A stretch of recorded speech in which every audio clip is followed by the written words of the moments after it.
Hola amigos, buenos días a todos. ¿Cómo están? ¿Cómo estamos hoy? Bienvenidos a este cafecito de los lunes. Hoy, lunes 28 de septiembre del 2020. Ya tenía 2, 3 sesiones de cafecito en el que teníamos invitados y no había estado aquí presentes con ustedes, pero es un placer estar aquí de nuevo con todos ustedes en este nuevo cafecito, en esta nueva semana y en este tema tan importante que tenemos hoy, que es precisamente el proyecto de reforma fiscal para 2021.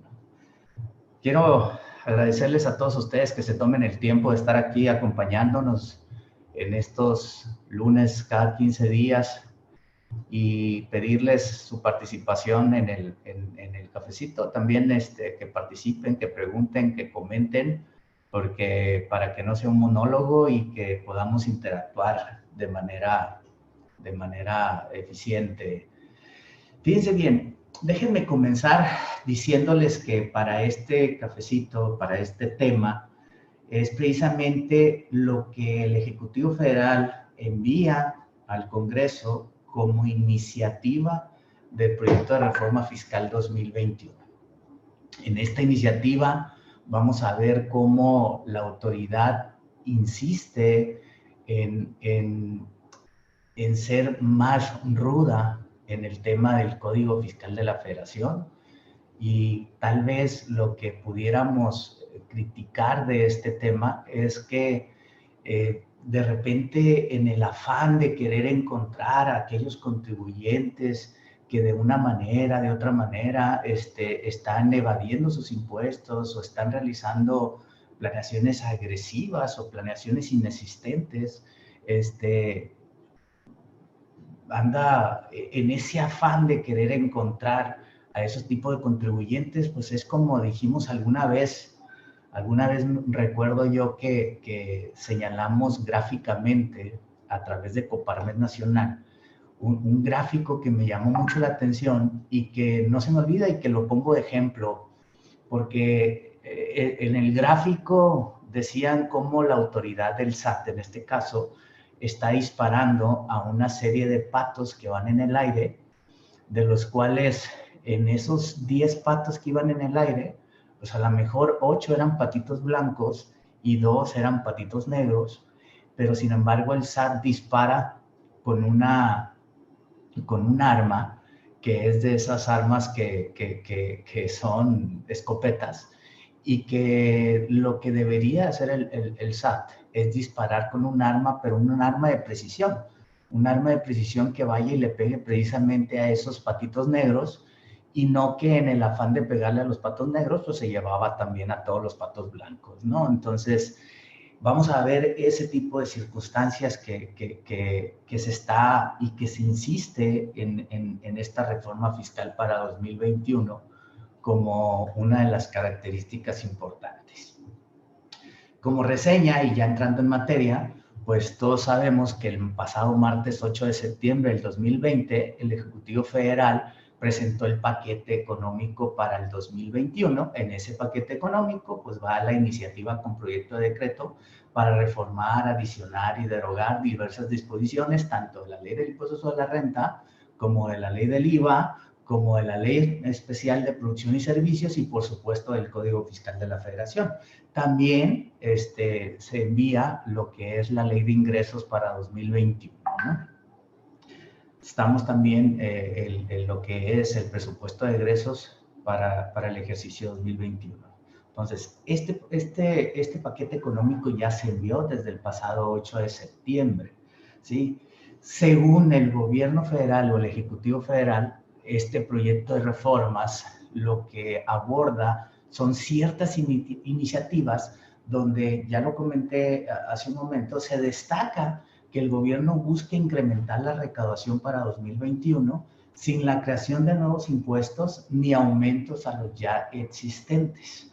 Que también aquí yo he criticado importantemente esta parte de que se dice de que no hay nuevos impuestos, y tal vez tengan una mediana razón en ese sentido, pero lo que también es una realidad es que no hay un aumento de impuestos, pero sí hay una eliminación de ciertos beneficios, de ciertos subsidios, de ciertos estímulos, ¿sí? O de procedimientos que los contribuyentes teníamos y que poco a poco los han venido eliminando o restringiendo dentro del marco de la ley.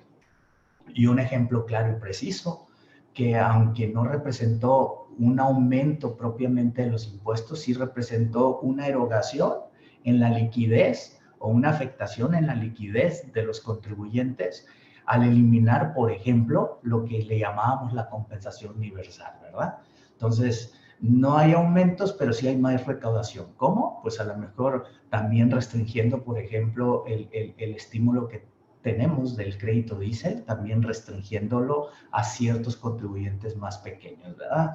Entonces, es una manera de aumentar de una manera indirecta los impuestos, ¿no? Se supone que este proyecto de reformas busca una simplificación administrativa y una seguridad jurídica, pero yo creo que la seguridad jurídica es para el SAT, ¿no? No para los contribuyentes.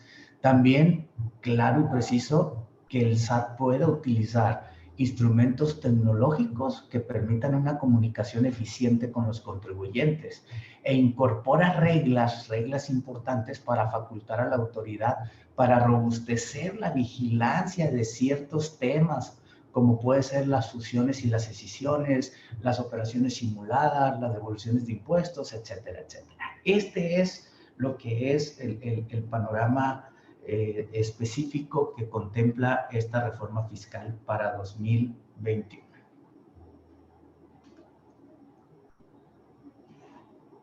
Aquí nada más es dejar lo que viene siendo el procedimiento legislativo para llegar a lo que es ya la entrada en vigor de la nueva ley a partir del 1 de enero del 2021, como se presenta el paquete económico el 8 de septiembre, se supone que el 1 al 19 de octubre, y desde el día que se presenta al Congreso la iniciativa se empiezan a discutir. Ya tuvimos por ahí alguna resolución de cómo ya pasó un primer filtro este proyecto. La verdad es que pasa un primer filtro que es en la parte que se revisa por ciertos sectores de los diputados, se manda exactamente como llegó, o sea, sin hacerle absolutamente ninguna modificación en comisiones, pero luego se supone que del 1 al 19 de octubre ahí está el análisis, luego pasa a lo que es la aprobación, luego se manda al Senado, luego se aprueba por el Senado para que finalmente entre en vigor el 1 de enero del 2021. Este paquete económico, viendo un poquito en la ley de ingresos, no voy a entrar a los detalles porque quiero dejar claro una cosa.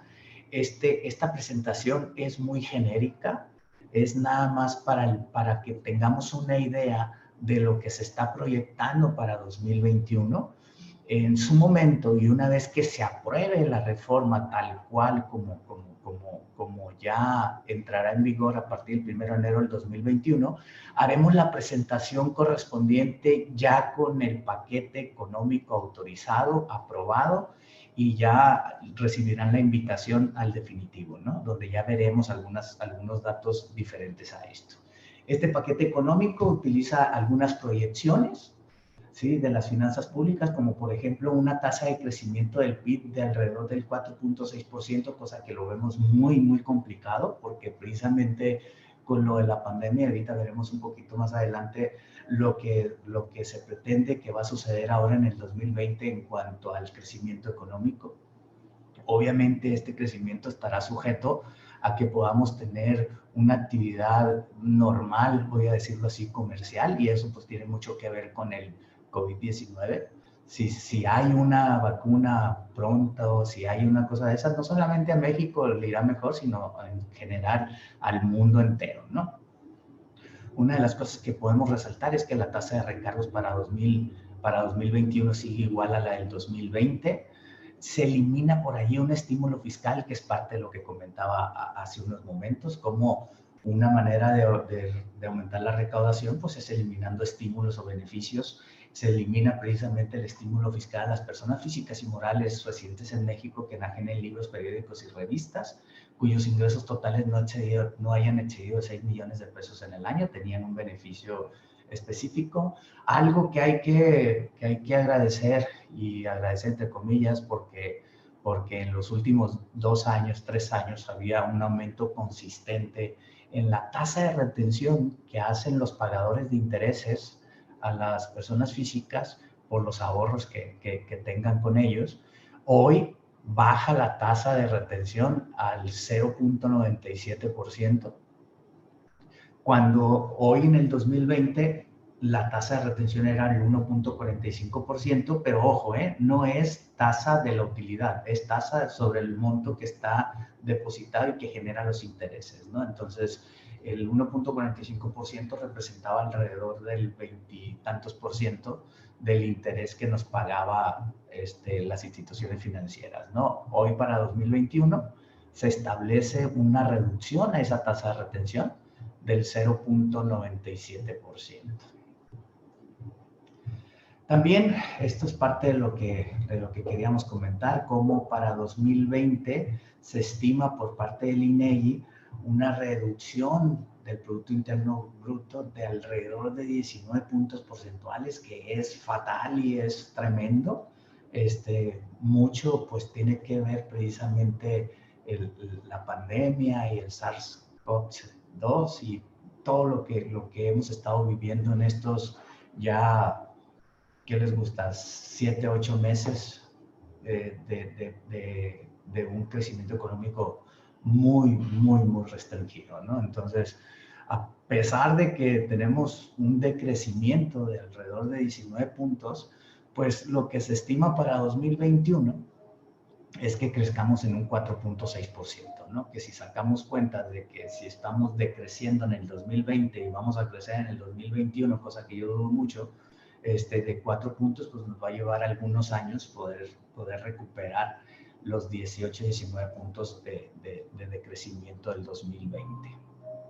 Esto es un crecimiento del porcentaje real que va en un rango del 3.6 y 5.6, parámetros muy altos desde mi punto de vista. Un precio promedio del barril de $42.10 por barril, que me parece que pudiera llegar a ser un tanto cuanto conservador, que creo que es de las cosas que más o menos me parecen correctas. Una tasa de interés que va a la baja, una tasa de interés de 7 a 28 días de alrededor del 4%, una inflación del 3%, estimada del 3%, y un tipo de cambio que me parece que es muy optimista de alrededor de 22 pesos, ¿no? En estos últimos días hemos tenido una fluctuación importante en el tipo de cambio, inclusive en unos días pasados llegó a estar hasta en 20 pesos. No sé, no revisé hoy, pero una fluctuación importante en estos últimos días, ¿no? El endeudamiento externo muy parecido al del año 2020, de 5.2 mil millones de dólares en endeudamiento. Muy bien, vamos a entrar a lo que es el tema que creo yo que es de los más complejos y más complicados, que tiene que ver con el Código Fiscal de la Federación. Fíjense bien, cuando se dio la reforma del 2020, nació el artículo 5A, que es la recaracterización de algunos supuestos, ¿no? Donde la autoridad puede señalar que puede haber operaciones que carecen de razón de negocio, ¿sí? Pero en el 2020, ese artículo 5A que se adicionó en el código decía muy claro que los efectos fiscales generados en términos del presente artículo en ningún caso generarán consecuencias en materia penal. Así lo dijo este artículo en el 2020. Para 2021 se está proponiendo eliminar que los efectos fiscales generados en términos del presente artículo en ningún caso generan consecuencias en materia penal. Esto ha traído como consecuencia un descontento entre el sector empresarial, porque se supone entonces que a partir del 2021 este supuesto que se maneja en el artículo 5A, pues sí puede tener consecuencias penales.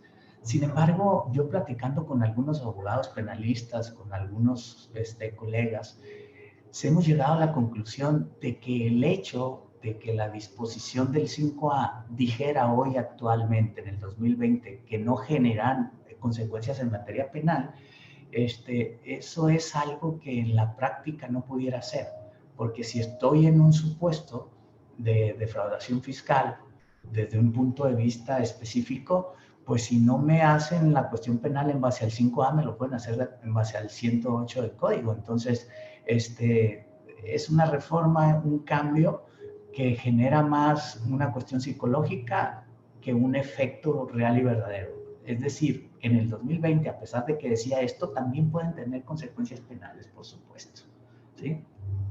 Otra de las cosas importantes que se manejan aquí es el incluir las actuales fracciones 4 y 10 del artículo 17H bis, que se refiere a las presunciones no desvirtuadas y a la transmisión indebida de pérdidas, agregarlos al 17H, no al bis, sino al 17H, esto a fin de que se deje de inmediato sin efectos el certificado de sello digital y así de manera oportuna poder impedir que se sigan realizando facturaciones indebidas, pues que obviamente esto es, como les digo, para los CEFOS que no desvirtuaron y para los que transmiten pérdidas indebidas, ¿no? También eso es algo que consideramos que es acertado, ¿no? Otro punto importante es, la autoridad está apostándole mucho a la verificación de los datos de la identidad del contribuyente, ¿sí? Quiere tener una cerciorarse verdaderamente de los datos del contribuyente. Para eso se pretende establecer en el artículo 17F el servicio de verificación de identidad de usuarios, para efectos de verificar precisamente la identidad de los usuarios y verificar su vinculación en los medios de identidad electrónicos, ¿no? Yo me acuerdo cuando fui a sacar la firma electrónica, como, pues yo digo, vincular más la identidad de los contribuyentes, pues si al final de cuentas te toman huellas digitales de todos tus dedos, te leen el ojo, te leen el iris, pues, entonces, pues sí, verificar más los datos de identidad, pero bueno. También dentro del proyecto de reforma hay una modificación al artículo 17H bis, precisamente, que es para dejar los certificados de sellos digitales sin efectos, para establecer una temporalidad. ¿Cuántos días tiene un contribuyente al que se le haya restringido un certificado de sello digital para hacer las aclaraciones correspondientes? Porque hoy en día, tal y cual como está la disposición, el contribuyente puede durar 3 meses y empezar a hacer las gestiones después de 3 meses para reactivar sus certificados de sellos digitales. Hoy en la reforma se establece un límite temporal de 40 días hábiles para que los contribuyentes a que se les haya restringido temporalmente el certificado de sellos digitales puedan presentar una solicitud de aclaración y subsanar las irregularidades, en el entendido que una vez presentada la solicitud de aclaración, al día siguiente se debe de restablecer el uso del certificado de sello digital, lo que permitirá hasta en tanto se emita resolución sobre dicho procedimiento. O sea, el procedimiento actual es, hoy me suspenden los certificados digitales, entonces yo presento un aviso para que me lo restablezca, hay un cierto tiempo de plazo para que la autoridad me conteste y podamos que me cancele en definitiva o que me restablezca en definitiva ya los certificados de sellos digitales, ¿no? Pero ahora están poniendo un tope de 40 días hábiles. Yo la verdad no entendería cómo una empresa al que se les restringió los certificados de sellos digitales pudiera tardar 40 días en restablecerlos, porque es de todos conocidos de que si no tengo los certificados de sellos digitales, pues no puedo expedir CFDIs. Y si no puedo expedir CFDIs, pues no puedo realizar operaciones, ¿verdad? Entonces, este es un cambio también. Otro de los cambios es en materia de evoluciones. Y este es un tema que verdaderamente preocupa. En materia de evoluciones de impuestos, ¿sí?, se adiciona un párrafo al artículo 22 para establecer que la falta de localización del contribuyente es una causal, no para que te desistan, ¿eh? Eso es importante hacer el acotamiento de que es un tema diferente, sino para tener como no presentada la solicitud de devolución. Entonces, por eso es que debemos de tener mucho cuidado, y una recomendación importante es que constantemente, y constantemente puedo decir que cuando menos lo hagamos unas 4 veces en el año, unas 3, 4 veces en el año, estemos revisando en nuestro portal del SAT, en nuestro portal específico del contribuyente, que estemos revisando nuestro estatus, porque muchas veces la autoridad va y realiza una verificación de domicilio y nos pone en un estatus de no localizado. Ese estatus de no localizado puede traer muchísimas consecuencias, no solamente ahora que las solicitudes de devolución se consideren como no presentadas, sino que también pueden suspenderse ellos, me pueden suspender del padrón de importadores, me pueden suspender mi programa IMETS para importar temporalmente artículos, etcétera, etcétera. Entonces, tengamos mucho cuidado con constantemente estar revisando cómo está mi estatus en materia de, en materia general, pero en específico, en materia de domicilio, que estemos como localizados. También, obviamente, si se considera la solicitud de devolución como no presentada, pues obviamente no va a computar en plazo también para que se interrumpa la prescripción, ¿no? Otra modificación es en la fracción 4 del artículo 22, que es cuando un contribuyente tiene varias solicitudes de devolución. Entonces aquí lo que se pretende es que la autoridad pueda emitir una orden de visita no por cada solicitud de devolución, sino en una completa, pues, o sea, una sola orden de visita que abarque varias solicitudes de devoluciones. Hoy no está así. Hoy lo que está es por cada solicitud de devolución debería emitir una orden de visita a la autoridad. Aquí se modifica esta fracción 4 del 22 para que una orden de visita pueda abarcar varias solicitudes de devolución.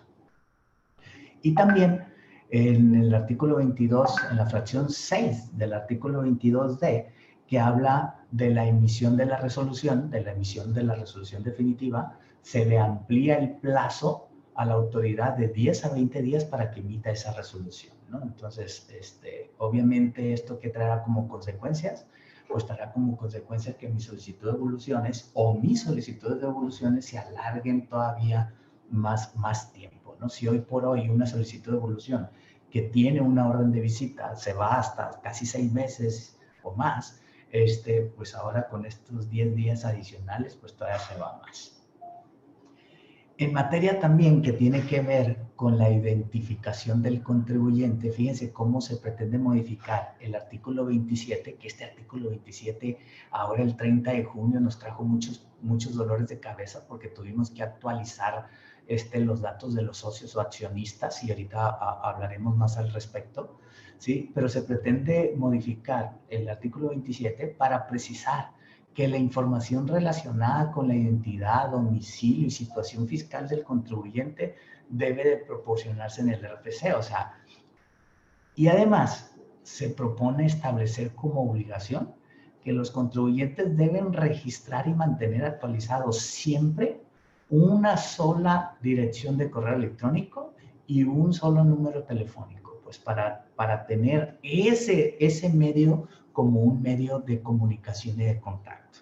Me ha tocado a mí con varios contribuyentes que de repente le hablan del SAT a Juan Pérez buscando al contribuyente X, pero resulta que a la persona que le están marcando pues no es la persona adecuada, o esa persona ya no trabaja en la empresa o cosas de esas. Por eso también, ahorita que les decía que estuviéramos muy atentos al domicilio fiscal del contribuyente, también lo dije, que no solamente fuera el domicilio, sino también todos los datos generales del contribuyente, que estemos ciertos y seguros de que son los datos actuales, los datos que están hoy por hoy como medios de contacto. Eso es muy importante que lo estemos revisando constantemente.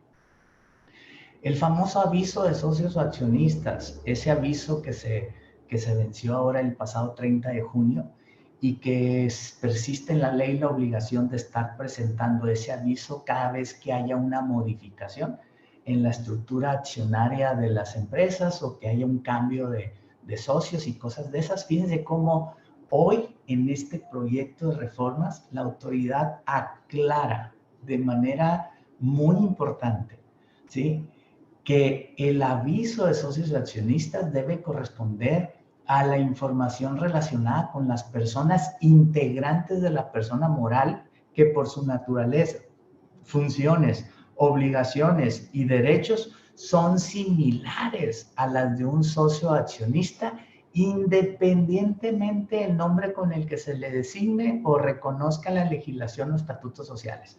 Si le llamas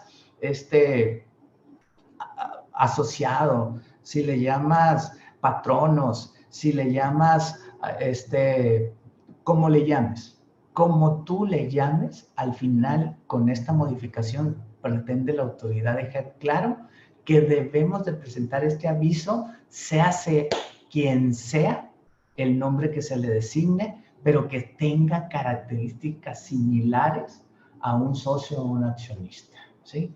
Entonces, esto obviamente nos trae un problema importante porque, por ejemplo, un club social donde realmente ni es socio ni es accionista, sino más bien es un beneficiario, pero para que sea beneficiario tiene que estar y formar parte de un todo, de esa sociedad o de esa asociación civil, por decirlo de una manera. Entonces, tendremos que relacionarlos también, pues. Entonces, ya con esto se pretende dejar claro esta parte, ¿no? Ahora también, se le pretende dar facultades al SAT, fíjense bien, para suspender o para disminuir obligaciones que los contribuyentes tengan registrados cuando determine que en un periodo de 3 ejercicios no ha realizado operaciones. O sea, cuando un contribuyente en 3 ejercicios no haya realizado operaciones, el SAT puede quitarle todas sus obligaciones fiscales o inclusive suspenderlo. ¿Ok? Oye, si en personas morales hemos peleado mucho la suspensión de actividades y pues ya ven que sí nos dejan, pero nos dejan por un periodo de 2 años y con posibilidad de 1 año adicional, pero no nos dejan tener una suspensión más largo de los 3 años, pues, o de los 2 más 1, ¿sí? Entonces aquí la autoridad podrá suspender o disminuir obligaciones cuando un contribuyente no tenga actividad en un periodo de 3 ejercicios, ¿no? Y también se pretende incluir en el artículo 27 los requisitos mínimos que las personas morales deben cumplir previo a la cancelación en RFC y se prevé la posibilidad de que el SAT pueda establecer requisitos adicionales mediante reglas de carácter general.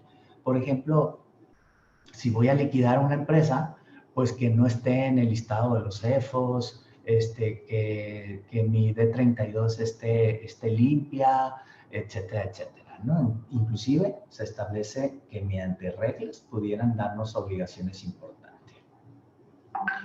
Fíjense cómo también otra de las cosas que son operativamente importantes es el horario del buzón tributario.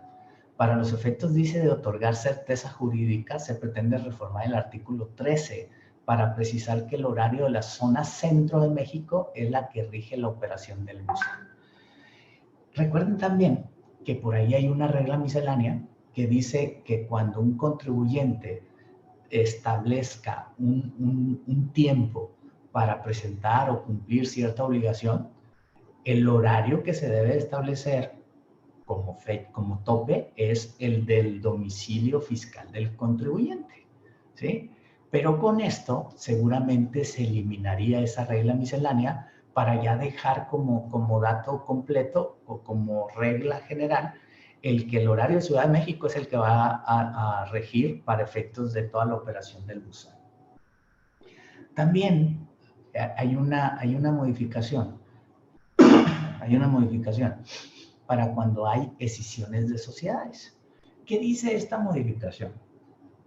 cuando hay una escisión de una sociedad, dice que con el objetivo de eliminar prácticas indebidas mediante los cuales los contribuyentes transmiten valores y atributos fiscales sin reconocimiento de las consecuencias correspondientes en el pago de impuestos, entonces se pretende modificar algunos artículos, como el artículo 14b, que es precisamente que habla de la escisión de sociedades, ¿sí? Que cuando la escisión tendrá, o más bien dicho, cuando exista una escisión, esta va a tener el carácter de enajenación aún y cuando se cumplan los requisitos de la fracción 2, es cuando en razón a la escisión aparezcan algunos atributos o valores que antes de la escisión no existían, ¿sí? Y esto pareciera ser que puede sonar hasta incongruente, ¿verdad? Cuando hay una escisión, pues hay un 100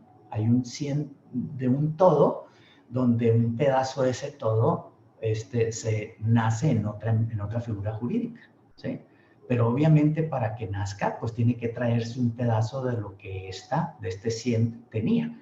¿Y cómo van a aparecer valores o atributos fiscales que en el pasado no existían? O sea, que cuando era el 100 no existían, ¿sí? Por ahí hay, por ejemplo, algunas técnicas que se utilizan de, por ejemplo, revaluación de activos y cosas de esas que se hacen a raíz de la escisión. Pues entonces nacen unos valores diferentes a los que existían aquí en el original, ¿no? Entonces, ahí como castigo es que esa escisión se va a considerar enajenación aún y cuando se cumplan los requisitos de la fracción 2 del artículo 14b que considera que no hay enajenación, pues.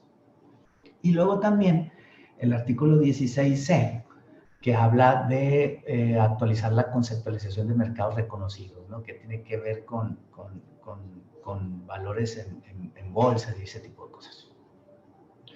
También se pretende modificar el artículo 18A para establecer la referencia adecuada. Ya ven que el 18 dice que cuando se haga una promoción, pues debe cumplir ciertos requisitos, ¿no? Entonces, en este caso, lo que se pretende es que cuando un contribuyente presente una promoción y esa promoción no cumpla los requisitos del 18A, entonces la autoridad pueda, en su caso, requerirle lo que le hizo falta para que proceda la promoción que realice, ¿no? Y esta otra modificación es muy importante y tomémosla mucho en cuenta porque es de las muy importantes que tiene este proyecto de reformas, que la verdad yo creo que se va a aprobar tal cual como está, ¿sí? Pero que es muy importante, que es la procedencia de la aplicación de pérdidas fiscales. Fíjense cómo va, a dónde va la autoridad. Se propone adicionar algunos párrafos al artículo 30 para efectos de señalar que la siguiente documentación debe de conservarse de por vida, ¿sí? Información y documentación soporte para acreditar la sustancia económica de los aumentos o las disminuciones del capital social y la información y documentación de la distribución de dividendos o utilidades, ¿sí? Así como la aplicación de pérdidas fiscales. Obviamente la aplicación de pérdidas fiscales tiene un periodo de vida de 10 años, esa se va a acotar a 10 años, porque después de 10 años pues ya no tiene razón de ser, ya no se puede amortizar, pero todo lo que tenga que ver con aumentos o disminuciones de capital y todo lo que tenga que ver con distribución de dividendos o de utilidades, esa se tiene que conservar de por vida. Pues entonces, aguas con esto, ¿sí? Algunas de las cosas que también tienen modificaciones y que tienen que ver con CFDIs, yo la verdad cuando se trata de CFDIs, no crean que le entiendo mucho a todos estos requisitos que deben de tener todo lo que es CFDIs. Yo digo que necesitamos tener un diplomado en materia de CFDIs porque cuando un cliente me habla y me dice, oye, contador, es que fíjate que aquí, que este CFDI, que si cumple, que si no cumple, le digo, mira, hazlo como quieras, de todas maneras, en algún lado del CFDI nos vamos a equivocar, ¿eh? O sea, son tantos los requisitos que tenemos que cumplir que en algún lado nos vamos a equivocar, ¿no? O sea, pero obviamente eso se los digo a manera de broma, ¿no? Pero bueno, aquí se pretende modificar el artículo 29 para establecer la obligación de los contribuyentes de solicitar un CFDI cuando realicen pagos parciales o diferidos, cuando se exporten mercancías que no sean objetos de enajenación o cuya enajenación sea a título gratuito. Pues entonces aquí es que exista un CFDI.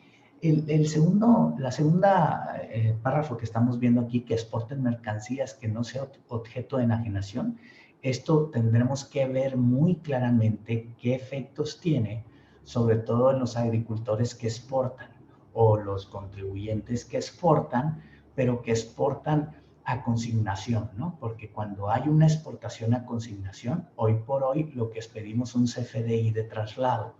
Ahora, no sé si cuando están refiriéndose aquí se refieren a expedir un CFDI, pero de ingresos, ¿no? Entonces tendríamos que esperar a que se apruebe, que tengamos una resolución definitiva y ver qué efectos tendrá esto. También cuando hay operaciones con el público en general, se pretende modificar el artículo 29A para establecer que son todas las operaciones públicas en general, son aquellas en que no haya un RFC del receptor del comprobante, ¿no?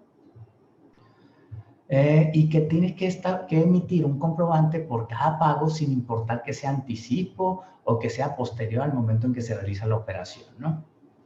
Y también se legitima el uso del catálogo de conceptos para plasmar la descripción del servicio en los CFDIs. Esto dentro del artículo 29A, fracción 4, que son los requisitos del CFDI. Actualmente solo se plasma el código del catálogo de productos y servicios. Ahora también será el concepto, además de la descripción que coloca el emisor del CFDI.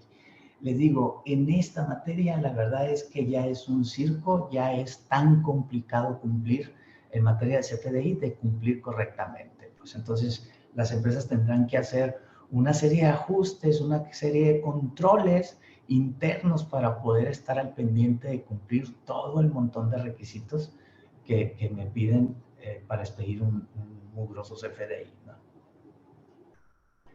También hay un rubro, ¿sí? donde preocupa porque se supone que la autoridad va a poder dar asistencia y difusión fiscal, cosa que ya existe, ¿sí? Cosa que ya existe. Pero fíjense bien, se establece que la autoridad puede asistir a la ciudadanía, ¿sí? Y que las autoridades informarán sobre posibles consecuencias por incumplimientos, o sea, esos exhortos que ya existe, que insisto, ya existe, los exhortos que nos manda la autoridad cuando según ellos nos retrasamos en presentar alguna declaración, algún aviso o algo. Y además, pero se agrega algo que es importante. Yo me acuerdo cuando cuando escuché por primera vez a Adolfo Solís hablando de este tema, que decía que pudiéramos llegar a perder algo que es sagrado en el mundo en materia de determinación de contribuciones, que las contribuciones son autodeterminables. Son autodeterminables, porque fíjense bien, ahora las autoridades podrán dar a conocer, nos podrá dar a conocer periódicamente parámetros específicos respecto a la utilidad, conceptos deducibles, tasas efectivas del impuesto sobre la renta. También nos van a poder enviar propuestas de pago a través de declaraciones prellenadas, cosas que ya lo hace. Cuando llegamos a una declaración, pues ya viene mucha información precargada en mi declaración, ¿verdad? Y comunicados para promover el cumplimiento voluntario e informar respecto a inconsistencias detectadas, cosas que ya lo hace también, ya lo hace a través de las famosas vigilancias profundas, ¿no? O a través de las famosas, ¿cómo le dicen ellos? El programa de caídas recaudatorias, ¿no? Entonces, pero bueno, voy a decir que lo legitimizan a través de estas modificaciones. Y este es otro tema que también está grave de verdad, porque no sabemos hasta dónde sea el alcance de esto, ¿sí? Porque habla de que la autoridad va a poder usar la tecnología que tenga a su mano para que sirva como comprobante de lo que sucedió en una visita domiciliaria o en una cosa de esa. Fíjense bien, en el artículo 45 se pretende modificar para efectos de recabar información que sirva como constancia de hechos detectados por la autoridad. ¿Y qué es lo que se pretende incorporar a este artículo? El uso por parte de la autoridad de herramientas tecnológicas. ¿Herramientas como qué? Como cámaras fotográficas, como videograbadoras, como teléfonos celulares u otros, para grabar, para grabar. Y todavía especifica que el secreto fiscal y excepciones, con la finalidad de otorgar certeza jurídica, se incluye dentro de obligación de guardar reserva a las imágenes y cualquier material recabado por la autoridad mediante el uso de esas herramientas tecnológicas, ¿sí? El Ministerio Público y la policía podrán solicitar información de los contribuyentes a las autoridades fiscales para realizar una investigación respecto de supuestos que la ley señale como delito, sin que esto se considere una violación al secreto fiscal. Entonces, este tema es muy importante, es algo que obviamente transgrede los derechos humanos y todos los derechos de los contribuyentes, ¿sí? Porque no sabemos exactamente cómo va a ser esto, ¿no? Si se permite el uso de herramientas tecnológicas para recabar imágenes, para deshogar visitas domiciliarias, cuando haya notificaciones personales, entonces, ¿qué puede pasar? Pues, o sea, los visitados, sus representantes o la persona con la que se entiende la visita, también deberá permitir la verificación de bienes, mercancías, documentos, estados de cuentas, cintas, grabaciones, y todo eso la autoridad lo va a poder grabar, lo va a poder grabar. Entonces, este es un tema muy importante que, insisto, cuando inicié la plática, les decía que la autoridad, en el afán de ir contra los malos, contra los que evaden, pues se está pasando de la raya, ¿verdad? O sea, porque ahora hasta nos van a poder grabar, ¿no? Y por ahí digo yo, y los derechos humanos, ¿sí? Y por ahí hay una ley de protección de datos personales también. ¿Qué va a pasar con todo esto, no? Ahora bien, notificaciones. El artículo 137 que me dice que cuando la notificación se efectúe personalmente y el notificador no encuentre a quien deba notificar, porque esto es de que las notificaciones pueden ser también por buzón tributario, ¿verdad? Entonces le dejará citatorio en el domicilio, señalando el día y la hora en que se actúa y que el objeto del mismo es para el destinatario de la notificación espere a un día, a una hora fija de un día hábil posterior, ¿sí? Y en el caso de que en el domicilio no se encuentre alguna persona con quien pueda llevarse a cabo la diligencia o quien se encuentre se niegue a recibir el citatorio, este se fijará en el acceso principal de dicho lugar y el notificador levantará una constancia. Y en ese caso, el notificador podrá grabar que ahí está la constancia, que ahí está la notificación pegada, que la persona no quiso recibir y todo eso, ¿sí? Y pues es parte de las grabaciones del uso de herramienta tecnológica al que se refiere, ¿no? Ahora bien, ¿qué problema vamos a encontrar en este tipo de grabaciones? ¿Y cómo puedo yo protegerme de eso, no? En primera, ¿se le va a dar a conocer al contribuyente que se le está grabando o no se le va a dar a conocer eso? ¿Se va a levantar un acta de ello, de que se está grabando y qué es lo que se está grabando? Ahora, ¿se van a grabar solo bienes y activos o también el entorno y las personas en las que se encuentran? ¿Se van a grabar rostros de las personas? ¿Sí? Ahora, ¿las grabaciones podrán servir para procesos penales? Y esos procesos penales, esas grabaciones se podrán grabar a escondidas sin que el contribuyente se dé cuenta. Ahora, si sí tengo notificación de que se va a grabar, ¿voy a tener acceso a esas grabaciones? ¿Voy a tener acceso a esas grabaciones? Eso es un tema muy importante, ¿no? ¿Qué debemos de hacer cuando haya o estemos en ese supuesto, no? Pues primeramente hacer constar todo en el acta, ¿sí? Yo creo que no debemos de permitir que se graben personas, Y hay que pedir una copia de la grabación, pero en ese instante, ¿sí? No que luego te la mando y todo, no. Yo quiero una copia de la grabación en este instante. Y si no me la da, que yo la solicito y no me la da, pues que queda sentado en el acta, ¿no? Que yo la solicité y no me la dieron en ese momento, ¿sí? Y otra cosa que considero que debemos de cuidar mucho es que la grabación no puede ser con los teléfonos de los auditores, sino tiene que ser con un medio oficial, pues, o sea, no con un teléfono, pues, o sea, porque eso dañaría más mis derechos todavía, ¿no? Pero este tema de las grabaciones es un tema que creo que debemos de tener mucho en consideración, ¿no? Ahora, la expresión razón de negocios será aplicable con independencia de las leyes que regulen el beneficio económico esperado. En caso de que los actos carezcan de razón de negocio, los efectos jurídicos que las autoridades fiscales otorgan se van a limitar al ámbito fiscal, sin perjuicio de las investigaciones y de la responsabilidad penal que pudieran originarse en relación con la comisión de delitos previstos en el Código. Y el tema razón de negocios es algo que es muy ambiguo, es algo que es muy relativo. Yo puedo tener una razón de negocios, irme mal, y entonces, como me fue mal, pues la razón de negocios se perdió, pues, o sea, es algo bien relativo, muy subjetivo, pues. Ahora, en materia de aseguramiento de bienes, hay un tema también muy preocupante, que se habla del aseguramiento de bienes a un tercero relacionado, ¿sí? Fíjense bien, en los casos en que proceda el aseguramiento de bienes al iniciar facultades de comprobación por parte de las autoridades, se adiciona el tema tercero relacionado como posible sujeto a dicho aseguramiento.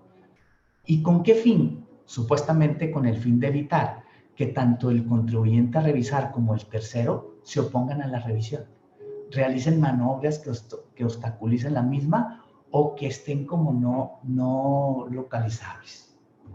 Ahora, lo grave es que no se acota el alcance ni se define qué es lo que se tiene que entender como tercero relacionado del contribuyente objeto de la revisión. Entonces, tal vez, y nada más estoy diciendo, pudiera llegarse a dar el caso en que le embarguen los bienes al representante legal de la empresa por considerarlo como un tercero relacionado. Pues entonces, este es un tema grave también que debemos de tener mucho cuidado. El delito de contrabando se estipula y se aclara que todas las mercancías importadas temporalmente y que no se retornen correctamente se va a considerar contrabando, cosa que creo que ya está considerada hoy por hoy, ¿no? También en el caso de escisión de sociedades, los socios accionistas serán responsables solidarios sin limitación cuando precisamente existan conceptos o partidas que no existían antes en la sociedad excindente, escindidas o escindidas, depende de lo que se trate, que ya lo comenté un poquito antes, pero que ahora, en este caso, que los socios accionistas son responsables solidarios cuando suceda eso, ¿no? No solamente se va a considerar enajenación, sino que también van a ser responsables solidarios. Y también se agrega otro tema de responsabilidad solidaria que, ojo, porque puede tener efectos importantes, al menos en varios clientes creo que podemos llegar a tener efectos importantes en este sentido. ¿Sí? Las empresas residentes en México o las residentes en el extranjero con establecimiento permanente en el país que realicen operaciones con partes relacionadas residentes en el extranjero y que en virtud de dichas operaciones se pueda considerar que los residentes en el extranjero tienen un establecimiento permanente en México, entonces esas partes relacionadas son responsables solidarios también. Y ojo, para aquellos clientes que tienen operaciones en México y que tienen operaciones con una parte relacionadas en el extranjero. Ojo, porque aquí puede haber una responsabilidad solidaria importante. También en materia de acuerdos conclusivos, también hay una modificación aquí también, que reducen los plazos del acuerdo conclusivo, ¿no? ¿Como cuáles? Como por ejemplo, antes podía solicitarse el acuerdo antes de la emisión de la resolución definitiva, ¿no? Ahora solo podrá presentarse la solicitud del acuerdo conclusivo 15 días posteriores a la entrega al acta final, al oficio de observaciones o de la resolución provisional según sea el tipo de auditoría o de visita domiciliaria que hayamos tenido, ¿no?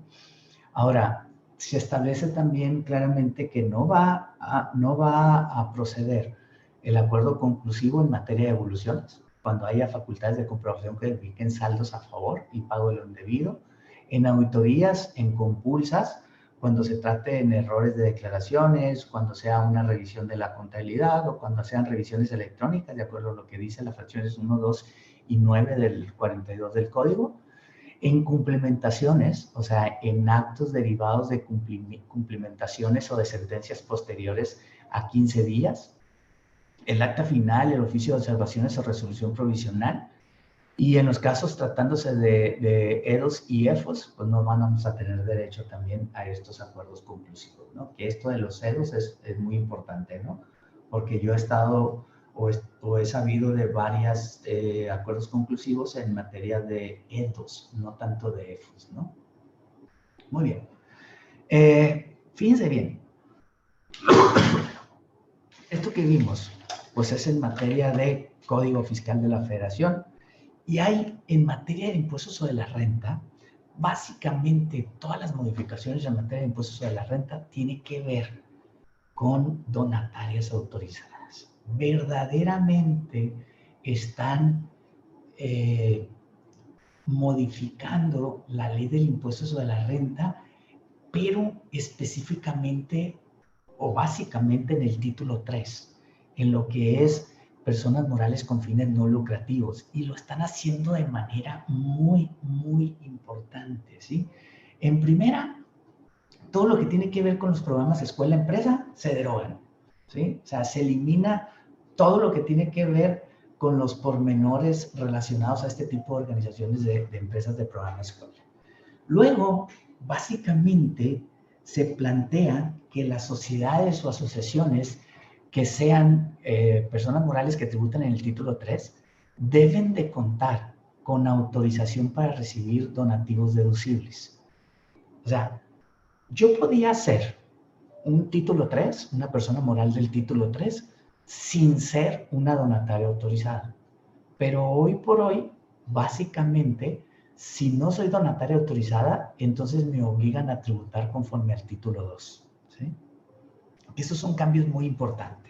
También un cambio muy importante y que le va a afectar, créanme, lo que va a afectar increíblemente a todas las personas morales con fines no lucrativos, es la modificación que están haciendo al último párrafo del artículo 79 de la Ley del Impuesto sobre la Renta, donde se elimina, en ese último párrafo del artículo 79, me dice que ciertas personas morales con fines no lucrativos, ¿sí?, van a considerar remanente distribuible ficto, o sea, un remanente distribuible aun cuando no lo hayan entregado, ciertos conceptos como por ejemplo la omisión de ingresos, como por ejemplo las compras registradas en contabilidad y que no son debidamente realizadas, cosas que me parecen muy lógicas, los préstamos a socios o accionistas o asociados, no solamente a los socios asociados, sino también a los familiares de los socios asociados, también se consideran remanente distribuible, pero había uno en específico que dice que también se consideran remanentes distribuibles fictos aquellas erogaciones que realicen los contribuyentes y que no sean deducibles para efectos de impuestos sobre la renta. Pero había un salvo y decía, salvo que estas sean no deducibles por no cumplir lo que señala la fracción 4 del artículo 147 de la Ley del Impuesto sobre la Renta. O sea, hace que no cuenten con un CFDI o que se paguen por medios diferentes a medios electrónicos, cuando sea de 2,000 pesos. Esta eliminación va a traer una consecuencia importante. Y, por ejemplo, yo daba como ejemplo Fundación Perla Ramos, que es una fundación que tenemos aquí en Los Mochis. Muchas veces andamos dando un apoyo, por ejemplo, en la parte serrana de Choy, de por aquí de los rumbos, que es básicamente una sierra. Y en esa parte serrana, por ejemplo, en una campaña o en en una campaña de donación o de una brigada médica o de donación de despensas, de ropa, de zapatos, pues allá nos agarra y allá nos dan las 4 de la tarde y por ahí tenemos que comer, porque pues hay que llegar a comer a algún lado. Y pues en aquellas zonas, pues ya encontrando dónde comprar comida ya ganamos, ¿no? Pero pues ¿quién me da factura? Entonces, hasta el 31 de diciembre del 2020, pues con el comprobante de que compramos comida, con eso era más que suficiente. Hoy, si se aprueba esta parte, que yo creo que sí se va a aprobar, a partir del 1 de enero del 2021, todos esos gastos que no podamos conseguir un CFDI o que paguemos en efectivo porque no me aceptan cheque ni tarjeta ni nada de esto, entonces le va a costar a Fundación Perla Ramos un 35% adicional, ¿no? Como un remanente distribuible frito, ¿no? Entonces esto realmente es un golpe duro para las personas morales con fines no lucrativos, ¿no? Ahora bien, dice también que cuando el 1 de enero del 2021, que ya se apruebe las personas morales que son mencionadas en la fracción 11, en la 17, en la 19, en la 20, el artículo 79, que son las ACs y SC dedicadas a la investigación científica o tecnológica, las AC que otorguen becas, las AC y SC con actividades de investigación o preservación de la flora o fauna silvestre, terrestre o acuática, y las AC y SC dedicadas a la reproducción de especies en protección y en peligro de extinción, no cuenten con autorización para recibir donativos deducibles, a partir del 1 de enero del 2021 tendrán que tributar en términos del título 2. O sea, hace pagar impuestos. A pesar de que se dedican a temas asistenciales o muy importantes, pues los están mandando al título 2, ¿no? Y luego se establece una temporalidad también para considerar el remanente. O sea, al 31 de diciembre del 2020, remanente distribuible que deben de acumular las personas físicas, socios o asociados, ¿no? Que deben de acumularlos en su declaración anual, ¿no? También se indica que los organismos cooperativos, ya ve que hay una Ley General de Sociedades Cooperativas, y dentro de esta Ley General de Sociedades Cooperativas existe la posibilidad de agrupaciones que integren a estas sociedades cooperativas, ¿no? Entonces, aquí lo que está haciendo es cómo se asimilan, según ellos, a las agrupaciones como cámaras de comercio, como cámaras industriales, como cámaras de agrícolas, ganaderas, pesqueras, silvícolas o como los colegios de profesionistas. Entonces se están incluyendo este tipo de organismos también como personas morales con fines no lucrativos.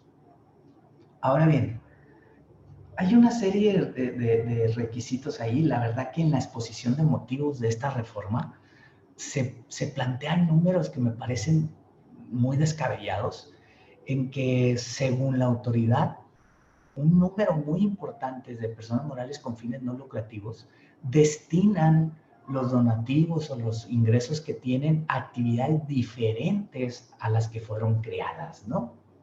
Yo insisto, en mi experiencia como Fundación Perla Ramos, pues la verdad es que el 100% del ingreso que se obtiene se destina al objeto social de la asociación en este caso, ¿no? Pero luego me aclaran en este proyecto de reforma que esta propuesta establece que las personas que obtengan ingresos por actividades distintas a los fines para los que fueron autorizados para recibir donativos a un porcentaje mayor al 50% del total de ingresos del ejercicio fiscal van a perder la autorización correspondiente, lo cual determinará mediante resolución emitida y notificada por la autoridad fiscal. Este cambio viene a darnos la idea de que va a haber una fiscalización en las donatarias autorizadas, o más bien dicho, a las personas morales con fines no lucrativos, ¿no? Entonces, cuidado con esto, ¿no? También se adiciona que si dentro de los 12 meses siguientes a la pérdida de la autorización para recibir donativos deducibles de ISR no se obtiene nuevamente dicha autorización, entonces esa persona moral con fines no lucrativos deberá de destinar todo su patrimonio a otra donataria autorizada para recibir donativos deducibles, ¿no? Entonces, fíjense cómo es un duro golpe, insisto, para las personas morales con fines no lucrativos. También se establece que el objeto social al que deben destinar la totalidad de sus activos al momento de la liquidación es aquel por el cual hayan sido autorizadas para recibir donativos deducibles de ISR. Y del mismo modo, se indica que en casos de revocación de la autorización o cuando su vigencia haya concluido y no se haya obtenido nuevamente o renovado la misma, deberán destinar, igual que acá, la totalidad de su patrimonio a otras entidades autorizadas para recibir donativos. Entonces, sí es un duro golpe para las donatarias. Ahora bien, hay un artículo 82 ter, que habla de una certificación que tienen derecho las donatarias autorizadas para comprobar y transparentar todo su impacto social que tienen, ¿no? Pues ese 82 ter lo eliminan porque, como dice la autoridad, con estas nuevas obligaciones que le estoy creando, ya que se certifiquen en transparencia y en evaluación del impacto social, ya no tiene ningún sentido, porque básicamente nos obligan a estar llevando controles y registros para transparentar que cumplo con el objeto social, que mis ingresos los obtengo por los conceptos por los que fui autorizados para recibir donativos, que destino ese recurso a lo que dice mi objeto social, y en caso de incumplirlo, pues tendré que desaparecer básicamente, ¿no? Muy bien. Ahora, en materia de IVA, no quiero andar mucho también en materia de IVA, porque básicamente todas las modificaciones en materia de IVA van a las plataformas digitales, ¿no? Y a todo lo que tiene que ver con los servicios digitales. Fíjense bien, hoy por hoy, si una plataforma digital, voy a inventar, yo entro a Mercado Libre y en Mercado Libre me interesa, no sé, una caminadora para hacer ejercicio, pero esta caminadora está usada, ¿sí? Hoy por hoy no pago IVA en la compra de esa caminadora, pero aquí lo que se pretende hacer es derogar el segundo párrafo de la fracción 2 del artículo 18b para que esa enajenación de bienes usados, ¿sí? De bienes usados causen IVA, ¿sí? Causen IVA, ¿sí? Y luego se establece una serie de obligaciones de retención para los intermediarios, ¿sí? Establece la obligación a las plataformas digitales de intermediación, ojo, plataformas digitales de intermediación, de realizar la retención del 100% del IVA cobrado. Y hoy, en este proyecto, se hace persona física o se hace persona moral, es que retengan el 100%. Y obviamente se libera a las plataformas digitales de intermediación de la obligación de proporcionar al SAT la información de los residentes en el extranjero sin establecimiento permanente en México con los que prestan los servicios digitales. Pues, ¿por qué? Porque ya no tiene ninguna correlación. Esos intermediarios van a ser los obligados de retener y de enterar, pues, no el extranjero, pues. Y hay ciertas consecuencias del incumplimiento de estas obligaciones, ¿no? ¿Qué consecuencias? Como por ejemplo, que se bloquee el servicio digital y se cancele la inscripción al RFC. ¿Cuándo? Cuando no se pague o no se entere el impuesto o no se presente informativas en 3 meses seguidos o 2 trimestres.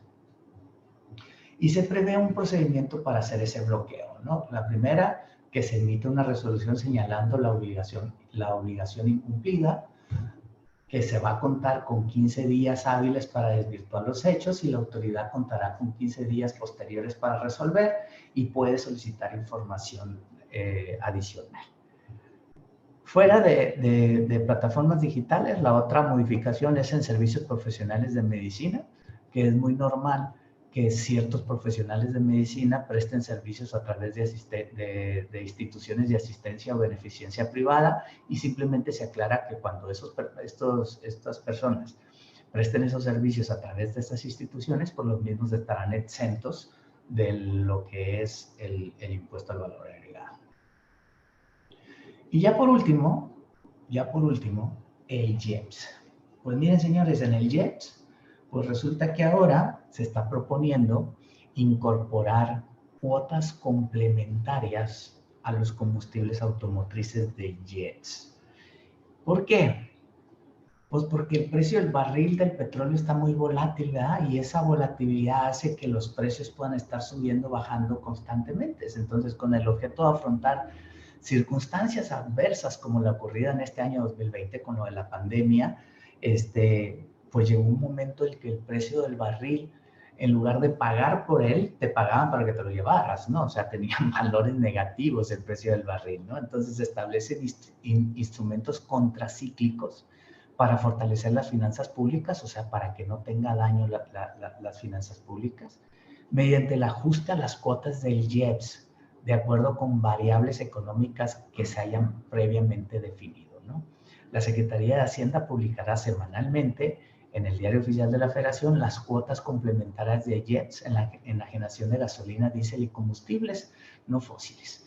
Esas cuotas complementarias van a representar la diferencia entre los precios bases actualizados por la inflación de la gasolina y diésel y los precios referentes de dichos combustibles. O sea, van a haber una flotación en el IEPS, pues, o sea, va a haber manera de que nos carguen una cuota adicional o de que se ajusten las cuotas actuales. Pues.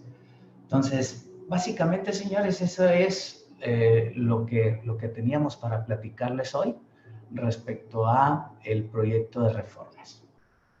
Antes de cerrar, déjenme decirle que el próximo cafecito no se lo pierdan, no se lo pierdan. Vamos a hablar sobre los efectos fiscales de la doble nacionalidad, que sería el próximo 6 de octubre.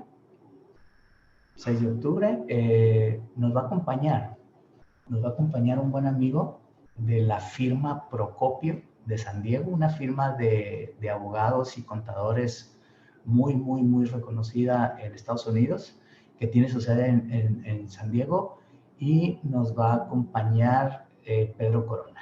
Entonces, no se lo pierdan.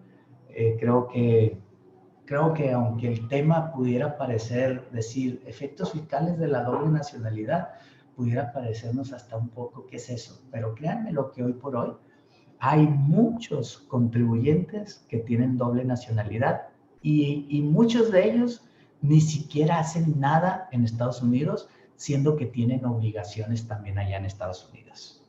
No me resta más que agradecerles a todos aquí y primero Dios, nos vemos el próximo 6 de octubre con el tema que ya comentamos. Están todos espantados, dicen por ahí, ¿no? O sea, pues sí, pero pues es parte de lo que tenemos. Así que tengan una buena semana. Nos vemos pronto.